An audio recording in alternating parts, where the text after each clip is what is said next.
It's my feel-good breakfast show. Well, talking about outdoors, during holiday time, our roads really can become a mess. But how do you ensure that you stay safe on the roads? Well, we asked our friends at Federal Mogul just to show us how we can plan our holiday travels and to ensure that we are safe on the roads. After caring for your car all year long, the summer season is the perfect opportunity for a well-deserved holiday and enjoying a road trip. Good planning and safety checks make the journey stress-free and fun. The December holidays are almost upon us. We might not be there yet, but it doesn't mean you can't start planning your trip. And I think a passion that both Bertie and I share is our love of the open road. So today, we're going to get you prepped, take you through some of those things you need to consider when planning a road trip across our beautiful country. Bertie, where does it all begin for you?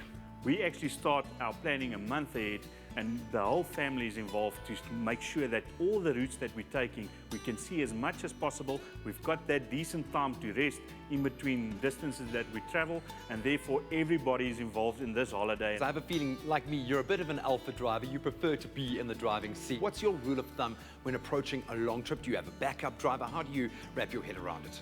Although I stop every 200 kilometers or at least every 2 hours, from time to time I get my missus behind the wheel, and she does quite a bit of driving, and therefore I can actually enjoy the surroundings that we're traveling in.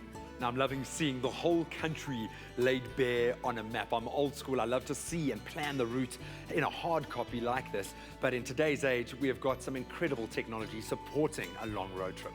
The first thing that comes to mind is normally a GPS, but with apps around, it's nice to download some maps to ensure that you actually can physically follow the route that you're going to travel on, and making sure that you spot the next filling station or the stop that you need to stop at to make sure that you have that bit of a break. You kind of miss a trick in my mind when you just stick to those main arterial routes. What are some of the pros and cons of a main road or a highway versus one of the back roads? I love to use the back roads, but we need to consider that we need to adapt to our surroundings. Sometimes the roads aren't on that good a condition to travel on, and also there's a lot of stray animals. So reduce that speed, making sure that you actually are safe doing that nice scenery route.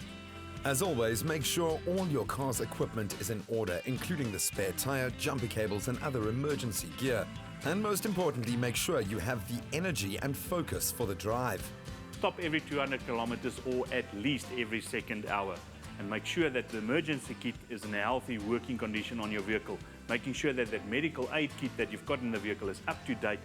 Also make sure that you travel safely, actually thinking about other road users as well. And I'd add to that, give yourself a little extra time if you're going to be taking that route less traveled. Yes, to soak up the beautiful South African scenery, but also to take into account that you're not going to be hitting the same speeds as you would on our national roads. But the most important thing, be safe out there. Look after your family, look after other road users as well. It's all of our responsibility.